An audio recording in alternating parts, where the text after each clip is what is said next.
When Adrian Blackwood, a self-made millionaire whose glass towers crowned the city skyline, installed discreet security cameras throughout his immaculate home, he told himself it was about safety, efficiency, and control, the same principles that had built his empire after his wife's sudden passing left him alone with an infant son and a silence that echoed louder than boardrooms ever had. But late nights and the hollow ache of grief have a way of turning practical decisions into quiet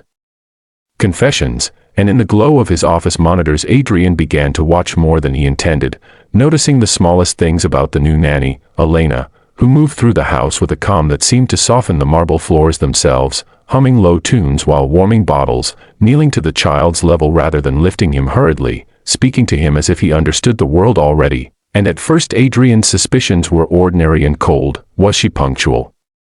Was she careful? Was she worth the trust? Yet as days turned into weeks the cameras showed him moments no report ever could, like Elena reading stories long after bedtime because his son wouldn't sleep without the rhythm of her voice, or lying on the carpet so the baby could crawl over her shoulders, laughing quietly so as not to wake the house. And still Adrian told himself it meant nothing, that professionalism could look like kindness, that kindness could be rehearsed, that he was right to watch, until one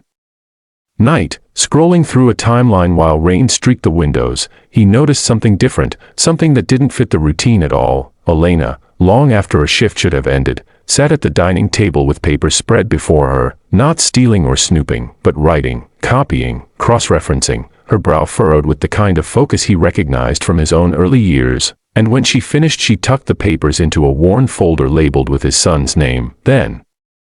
checked on the child once more before slipping quietly out the door, and curiosity, an old companion of ambition, gnawed at Adrian until he replayed footage from previous nights, discovering the same ritual, the same careful work, and then, in another clip, he saw her on the phone in the hallway, voice hushed, saying words that made his heart stutter. No, the treatment isn't optional. He needs it early or the delays could be permanent, and the millionaire who negotiated billion-dollar mergers felt suddenly ill, because the secret he had imagined was betrayal, theft, neglect, but what unfolded was something else entirely, something that forced him to confront how little he truly saw the lives moving around him. The next morning Adrian did what power often allows, he confronted her. Yet when Elena stood in his office, she did not tremble or deny, she simply asked if he would sit, then opened the folder and explained that before becoming a nanny she had trained as a pediatric developmental therapist, that she took the job because she recognized subtle signs in his son that others missed, that she had been designing play-based exercises and documenting progress at home because she couldn't afford to offer services for free but couldn't walk away either, that the phone call was to a former supervisor who volunteered advice, and that she had planned to tell him once she had enough data to be certain, because she knew what it was like to speak truth to powerful people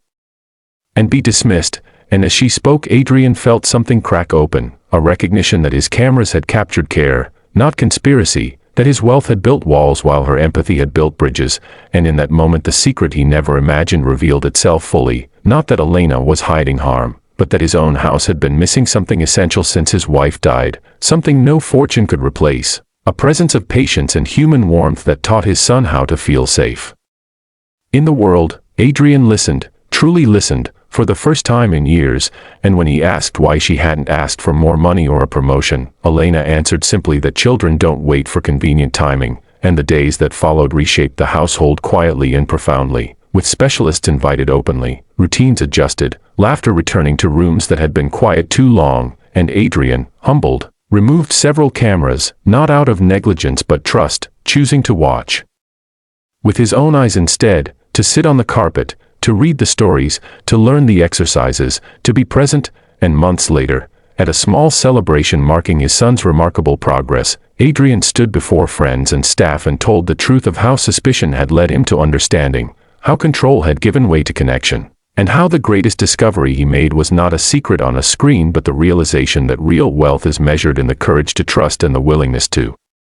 see people for who they truly are. And if this story moved you, if it reminded you that behind every headline and every closed door there are unseen acts of kindness changing lives, then don't forget to subscribe to the channel, because every subscription helps us share more powerful stories like this, stories that reveal the humanity we often overlook and inspire us to look a little closer, with our eyes and our hearts.